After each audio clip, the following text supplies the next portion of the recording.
Good morning, good afternoon, good evening, good night. Depending on where you are in this world, God bless you. This is Gloria White coming to you from Utah, USA. Today we're going to be continuing in the New Jerusalem Holy Bible. We are in the book of Matthew, but we are in chapter 22 today. Parable of the Wedding Feast. Jesus began to speak to them in parables once again. The kingdom of heaven may be compared to a king who gave a feast for his son's wedding. He sent his servants to call those who had been invited, but they would not come. Next, he sent some more servants with the words, "Tell those who have been invited, 'Look, my banquet is all prepared. My oxen and fatted cattle have been slaughtered. Everything is ready. Come to the wedding.' But they were not interested. One went off to his farm, another to his business, and the rest seized his servants, maltreated them, and killed them. The king was furious. He dispatched his troops, destroyed those murderers, and burnt their town. Then he said to his servants, 'The wedding is ready, but all those who were invited proved to be unworthy. Go to the main crossroads and invite everyone you can find to come to the wedding.' So these servants went out onto the roads and collected together everyone they could find, bad and good alike. And the wedding hall was filled with guests. And the king came in to look at the guests. He noticed one man who was not wearing a wedding garment and said to him, 'How did you get in here, my friend, without a wedding garment?' And the man was silent.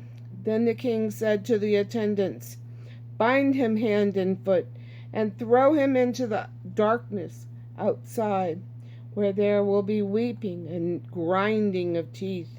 For many are invited, but not all are chosen.'" On tribute to Caesar.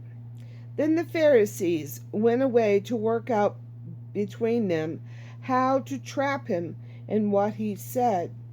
And they sent their disciples to him, together with some Herodians, to say, "Master, we know that thou art an honest man, and teach the way of God in all honesty, and that you are not afraid of anyone, because human rank means nothing to you. Give us your opinion then. Is it permissible to pay taxes to Caesar or not?" But Jesus was aware of their malice and replied, "You hypocrites, why are you putting me to the test? Show me the money you pay the tax with." They handed him a denarius, and he said, "Whose portrait is this?" "Whose title?" They replied, "Caesar's." Then he said to them, "Very well. Pay Caesar what belongs to Caesar, and God what belongs to God." When they heard this, they were amazed. They left him alone and went away. The resurrection of the dead. The day some Sadducees, who denied that there is a resurrection, approached him and put I've got a fly, excuse me. Sorry, there's a big fly in here. I'm terrible at killing flies.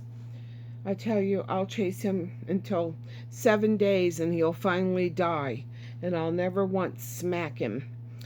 The resurrection of the dead. That day some Sadducees, who deny that there is a resurrection, approached him, and they put this question to him, "Master, Moses said that if a man dies childless, his brother is to marry the widow, his sister-in-law, to raise children for his brother. Now, we had a case involving 7 brothers.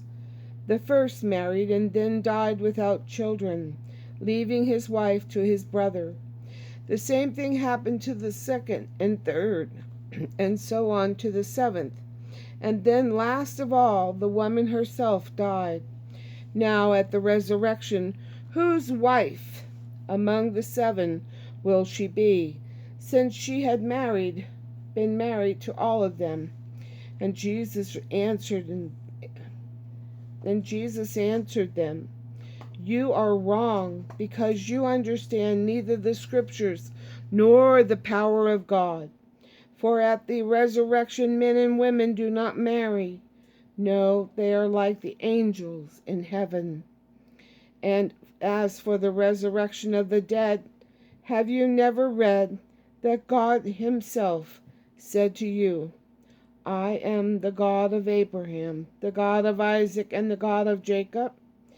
He is God, not of the dead, but of the living." And his teaching made a deep impression on the people who heard it. The greatest commandment of all. But when the Pharisees heard that he had silenced the Sadducees, they got together, and to put him to the test, one of them put a further question. "Master, which is the greatest commandment of the law?" Jesus said to him, "You must love the Lord your God with all your heart, with all your soul, and with all your mind. This is the greatest and the first commandment. The second resembles it. You must love your neighbor as yourself.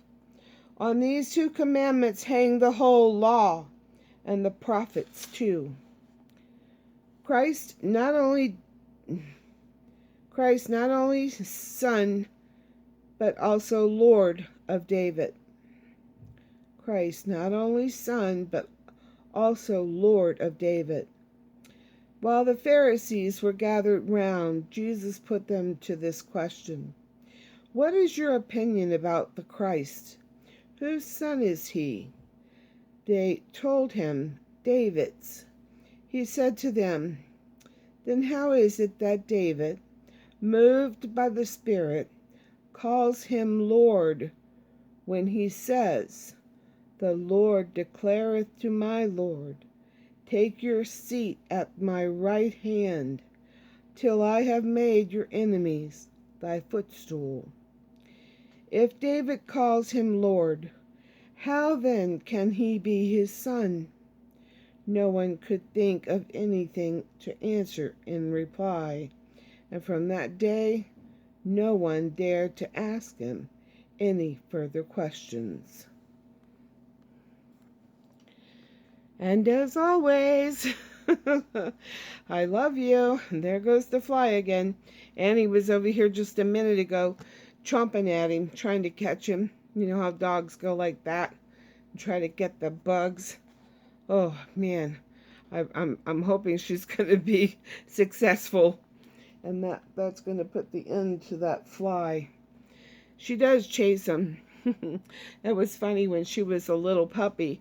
I would try to get her to see the fly or the bug that was flying around, and she just couldn't. She would watch my hand everywhere my hand went, but she could never see the bug.